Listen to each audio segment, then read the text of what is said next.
घोसपुर बरसाकोट कयास खान बयोवार इलाइक़े में ज़मीन ते पयल माटर गोलो फाटण सबबि काठियूं कंदड़ 9 सालनि जो नींगर ज़ुहेब ऐं 13 सालनि जो आकाश बयो थड़े ते फौत थी विया, जॾहिं त उमर ऐं माजिद सख़्तु ज़ख़्मी थी पिया आहिनि, जिन खे वारसनि कंदकोट जी सरकारी अस्पताल मुंतक़िल कयो आहे। ज़ख़्मियुनि मां माजिद बयो जी हालत नाज़ुक हुजण सबबि खेनि लाड़काणे अस्पताल मुंतक़िल कयो वियो आहे।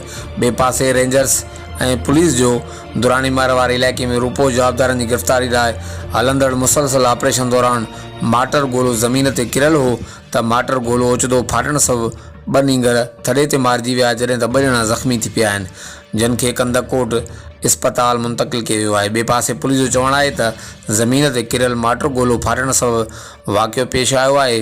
वधीक जांच कई पई वञे, होॾां फौती नींगरनि जा लाश घर पहुचण ते कोराम मची वियो ऐं ॻोठ में सोग छांइजी वियो आहे।